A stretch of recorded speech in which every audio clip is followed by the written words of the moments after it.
Part 2 of the cage system, how it helps us sort of unlock the fretboard and get into improvisation or guide us through some improvisational techniques, just so we're not locked into these specific scale patterns. That sounds interesting to you? Stick around. This is part 2. We're going to talk about the dominant and major 7 chords as they pertain to the cage system, which is a little bit different. Just because that cage system really does stick to just that major, those major chord shapes.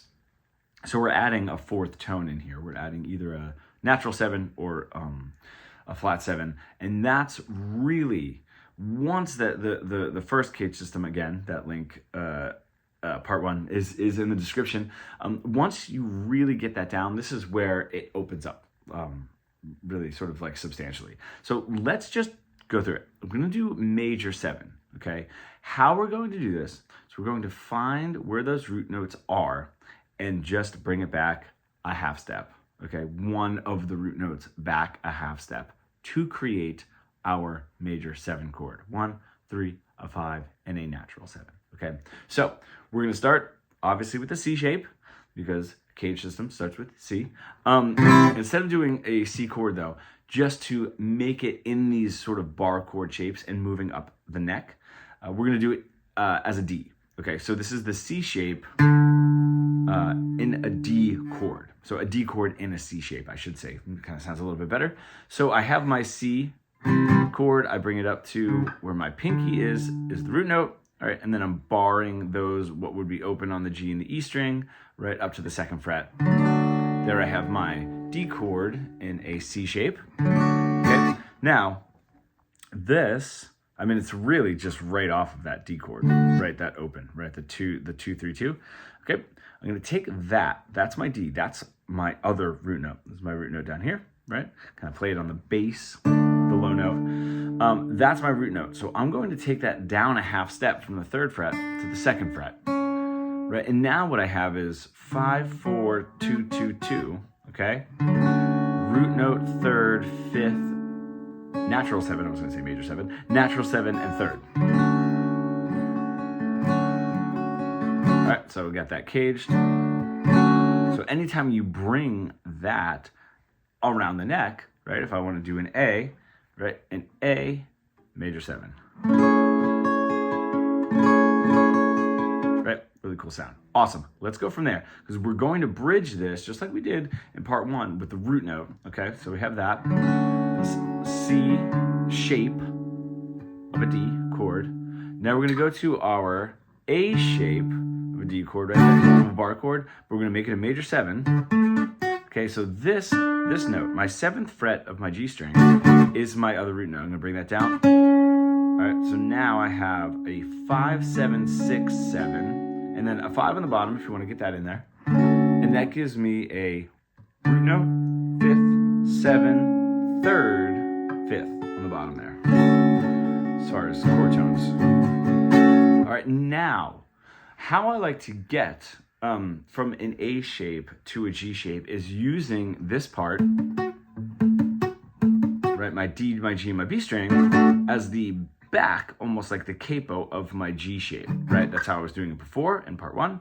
This is going to be a little bit different because I have this sort of asymmetrical, or at least not parallel, I should say. The 7, 6, 7. It's not parallel, so it's like kind of hard to hold, and you need a few fingers to do that. We're going to just jump right to our G shape. All right, take away that major 7, right, and just make it major. And then what we're going to have is, I usually play the G shape in two stages, sort of here and here, just because trying to get that whole thing is a little difficult and something inevitably gets a little clicked out. So my G shape, I would leave it there. And then on this bottom part of it, where I have my my 7, 7, 7, 10, that 10 is my root note. I would bring that down 1 fret. Now what I have for this shape is root 3rd, 5th, root 3rd, 7. All right, that's my shape right there. And if I want to try to squeeze that in with the whole thing, right, I have my G, shape right there. So a D and a G major 7. D major 7 and a G major 7. Cool. Next one is pretty easy. That's my root note. We have our E shape, which is just a regular full 6-string bar chord. Right. I'm going to take that and do 2 different voicing for this. We're going to take this note out. Okay, so in this shape, just a major, I would have my root 5th, root 3rd, 5th, root. Okay, we do not need that many fifths. We, quite frankly, for a major 7 chord, don't need a 5th at all. All right, so what I'm going to do is I'm going to take this 5th away. So the A string will have nothing. All right, I have my root note, my 10th fret, nothing, and then 11, 11, 10. All right, and I don't need another root note on the bottom string either. Okay, so I have this. I really like this shape. So we have root note, nothing, 7, 3rd, 5th, and then nothing. Right? And that tends to be played a lot, all right, as like an E shape, right? E shape, D major 7, you know, even though we're sort of breaking out of the caged system, right? Because we are adding these major 7s and dominant 7s eventually. All right, now the other way that we can do this is if I take, I'm going to use my thumb for the root note here, but I want to visualize it from the tritone bar chord, or triad bar chord. I have my root note that I can take down, right, to give me a natural 7 to make a major 7 chord. All right, so if I do that, what I'm going to now have is 9, 10, 11, 12. All right, instead of 10, 10, 11, 12 as part of that bar chord, right? 9, 10, 11, 12. And then I usually put my thumb on the root note up there. So 10, nothing, 10, nothing, 12, 11, 10, 9.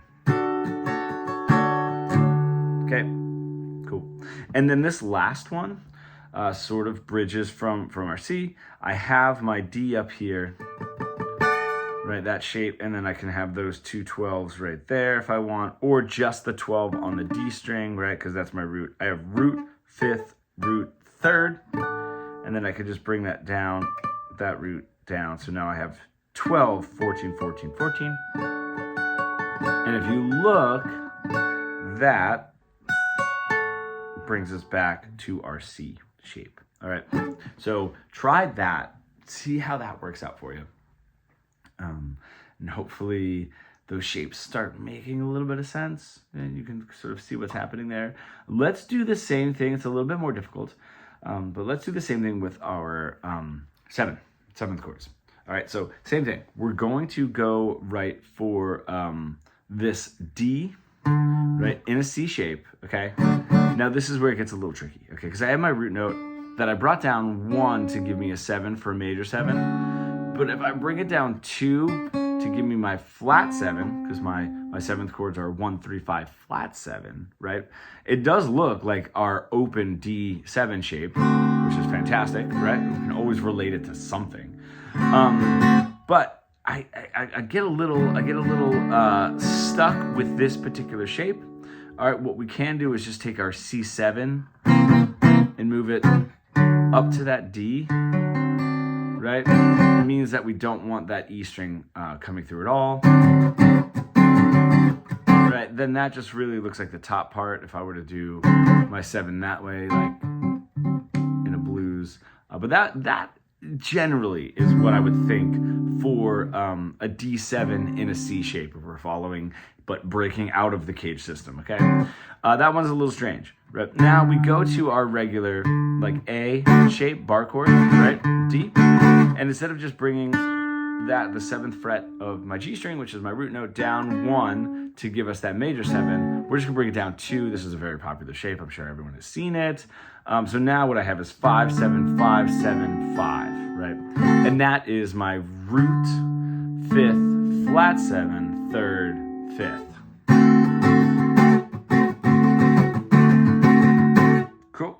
All right, now the G shape, I'm gonna jump, and I have that. I'm sorry, I played a 6 there. Okay, in that shape. I would bring this, instead of just, that was my root note, instead of just bringing it down 1 half step to give me a natural 7 for a major 7, I would bring it down 2.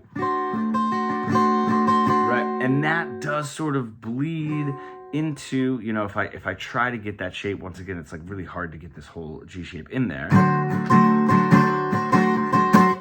Right, it really is just this, my D major bar chord with the flat 7, sort of on that C, on that 8th fret of the E string, the bottom E string there.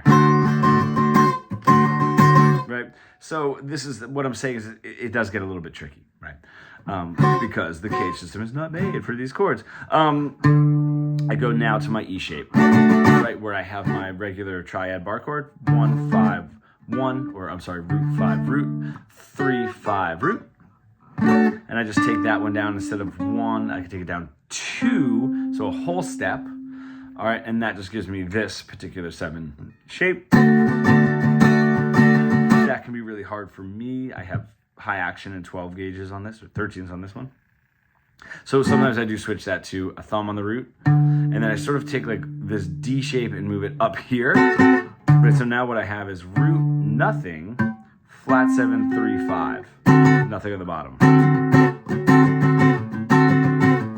Right, and then this last one here is my D, right? That's sort of like weird D up here. I would have, instead of 12, 14, 15, 14. All right, and that being root 5th, root 3rd, I would just switch it to 12, 14, 13, 14. And that gives me my D7 in a D shape. Hopefully that is helpful. What I do really like about that is being able to split some of those voicings up, you know, because if you are, let's just say, you know, sort of vamping on a C7, you don't have to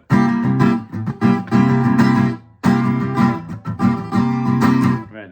That's sort of a beginner version of that, right? Hey man, we're playing this thing in C7, and you just kind of come in really hard with a full bar chord. If there's a piano player or another guitar player, right, you can start like finding, right, these really interesting ways to play like those C7s all around the neck. And that's why I really like that. And then when we get on into lead, if you take a solo, right, you don't have to just be stuck in whether it's, you know, your C mixolydian or the pentatonic. You can sort of break out of that using those forms and knowing where your roots, your thirds, your fifths, and your flat 7s, if it's the dominant, or natural 7 if it's a major 7. I hope that helps. As always, any questions, please let me know.